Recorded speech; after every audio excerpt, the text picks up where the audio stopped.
Hello student. आज का हमारा टॉपिक होने वाला है दो चरों वाले रैखिक समीकरण। तो यहाँ पे हमें सबसे पहले पढ़ना होगा कि जो है समीकरण क्या होता है। देखिए, समीकरण जैसे कोई संख्या लिखी हो, जैसे x बराबर यहाँ पे 5, तो मतलब बराबर का साइन हो, न्यूनतम एक चर हो, न्यूनतम एक अचर हो, तो इन मिला के जो भी इस प्रकार बनता है, ये कहने का मतलब एक क्या है, समीकरण है। अब यहाँ पे देखो, जैसे बात आती है रैखिक समीकरण, तो जिस समीकरण में चर की घात एक होती है, जैसे यहाँ पे देखो इसकी घात एक है, जैसे मैं लिख दूं एक्स स्क्वायर प्लस में 5, तो ये जो बन रहा है समीकरण ना, यहाँ पे घात 2 है, तो इसको द्विघात समीकरण कहा जाएगा, रैखिक नहीं। तो जब घात एक होती है तो इसे क्या कहते हैं, रैखिक समीकरण कहा जाता है। यहाँ पे हमें पढ़ना यह है कि दो चर वाले, जैसे एक चर लिखा गया, चर की घात एक, ये देखिए, तो चर की घात एक हो और वो एक चर हो केवल, जैसे एक्स है, तो ये बराबर 0 लिखा हुआ है, तो ये क्या है, एक रैखिक समीकरण है। अब यहाँ पे हमें पढ़ना होगा जो है दो चरों में x प्लस वाई बराबर 5। अब यहाँ पे इसका सबसे पहले हमें जानना होगा कि मूल रूप में ये हमें लिखे हुए कैसे मिलेंगे। तो मूल समीकरण इसका होता है A X plus B Y plus C. ये ए बी सी क्या है, तो ए बी सी अचर है। ए बी सी क्या है, अचर है, कोई भी अचर हो सकता है यहाँ पे। और यहाँ पे लिख सकते हैं कि परंतु ए कामा बी नॉट इक्वल टू 0, मतलब ए भी 0 नहीं हो सकता, सी के स्थान पे 0 भी हो सकता है।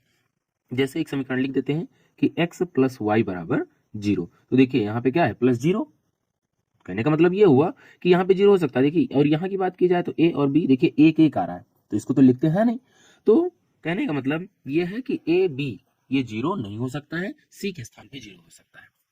अब जैसे कहने का मतलब इसमें पढ़ना क्या है हमें, तो जैसे यहाँ पे आपके पास हो कि जैसे दो संख्याएं हैं x प्लस वाई, कहने मतलब दोनों को जोड़ रहे हो तो 7 आ रहा है, और मान लीजिए दो संख्याएं हैं और उनको आप घटा दे रहे हैं तो एक आ रहा है।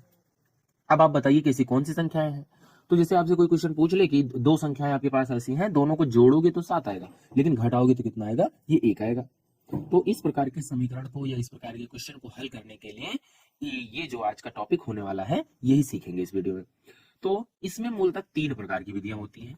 पहली होती है प्रतिस्थापन विधि, प्रतिस्थापन विधि, दूसरा होता है विलोपन विधि, विलोपन, और तीसरा होता है वज्र गुणन विधि, वज्र गुणन विधि। तो इसमें से आज हम विलोपन विधि पढ़ने वाले हैं। तो चलिए देखते हैं विलोपन विधि के माध्यम से इस प्रकार के क्वेश्चन को कैसे हल करेंगे। देखिए, जैसे ये एक क्वेश्चन यही लिखा हुआ है, समीकरण 1 और ये समीकरण 2। सबसे पहले क्या करेंगे, इन दोनों में देखो कि चाहे x चाहे y दोनों बराबर हैं। हाँ, हम देख रहे हैं बराबर है, क्योंकि इसमें भी एक y है और यहाँ पे एक y, और ये देख रहे हैं कि ये प्लस y और एक ये माइनस y मिलके क्या हो जाएगा, कट हो जाएगा। और यहाँ पे 1x ये मिला के ये 2x हो जाएगा, और बराबर 7 में एक जोड़ेंगे तो 8 आएगा। अब यहाँ से अगर हम x बराबर निकाले तो ये 8/2, और 2 एक कम 2, 2 चौको 8, कहने मतलब x बराबर हमें कितना मिला, 4 मिल गया। अब इसी का मान उठा के ले जाके किसी एक समीकरण में आप रख दीजिए, जैसे दो समीकरण है किसी एक में। अब यहाँ पे लिखना होगा आपको कि समीकरण समीकरण एक में x का मान रखने पर, x का मान रखने पर, तो अब यहाँ पे समीकरण एक दिया गया है x प्लस वाई, तो x के स्थान पे तो 4 आ गया, प्लस में y बराबर कितना है, ये 7 हो गया। अब यहाँ से अगर आप y निकालते हैं तो 7 और 4 इधर प्लस में है, इधर आएगा तो माइनस में हो जाएगा, तो y बराबर यहाँ से क्या मिला, 3 मिला। तो कहने मतलब कि x 4 होगा और y 3 होगा। तो अब जैसे हम चेक भी कर सकते हैं कि क्या हमारा क्वेश्चन सही है या नहीं सही है। देखिए, कहा गया दोनों को जोड़ेंगे 7 आएगा, देखिए एक मान मिला आपको 4, एक मिला 3, दोनों को जोड़ोगे तो कितना आएगा, 4 3 7 आएगा, और दोनों को घटाओगे तो एक आएगा, 4 में से 3 घटाओगे तो एक आएगा। तो कहने मतलब यहाँ से सेटिस्फाई भी हो रहा है कि जो भी क्वेश्चन हल किया गया है वो क्वेश्चन सही है। चलिए एक दूसरे प्रकार का क्वेश्चन लेते हैं और उसको हल करते हैं।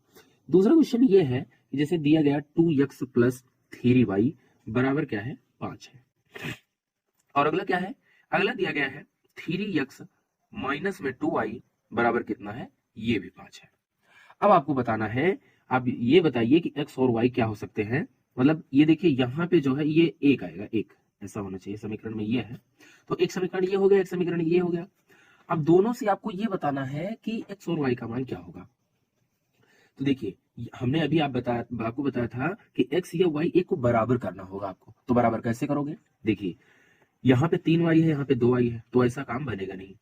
अगर हम समीकरण एक में 2 से गुणा कर दें तो 2 3 ये 6y हो जाएगा, और अगर जो है इसमें 2 से गुणा करते, वो 3 से गुणा कर दे तो ये 3 दूना 6y हो जाएगा। तो यहाँ पे लिखना होगा आपको कि समीकरण एक में 2 से तथा समीकरण समीकरण दो में 3 से गुणा करने पर 3 से गुणा करने पर तो चलिए गुणा कर दीजिए। समीकरण 1 में 2 से, तो ये 2 दूना 4x हो जाएगा, ठीक। और प्लस में 2 से करेंगे तो 2 3 6y और बराबर 2 से 5 में करेंगे तो 2 पंचे 10। ध्यान रहे समीकरण में जब भी गुणा करते हैं तो दोनों पक्षों में करते हैं, ऐसा नहीं कि एक में गुणा कर देंगे बस। एक तरफ जितने पद होंगे सारे में करेंगे और दूसरे तरफ जितने होंगे उतने भी करेंगे। अब जैसे दूसरे में समीकरण 2 में 3 से गुणा करना है आपको, तो समीकरण 2 में 3 से गुणा करिए तो ये 3 त्रिका 9x हो जाएगा। और यहाँ पे माइनस में 3 से इसका करेंगे तो ये 3 दूना 6y बराबर कितना हो जाएगा 3 एकम 3। अब यहाँ पे देखिए ये दोनों आपस में कट जाएंगे, ये दोनों आपस में कट जाएंगे, तो देखिए ये कट गया। अब जो है ये 4x और 9x कितना हो जाएगा, ये 13x हो गया और बराबर में 10 और 3 ये भी 13 हो गया।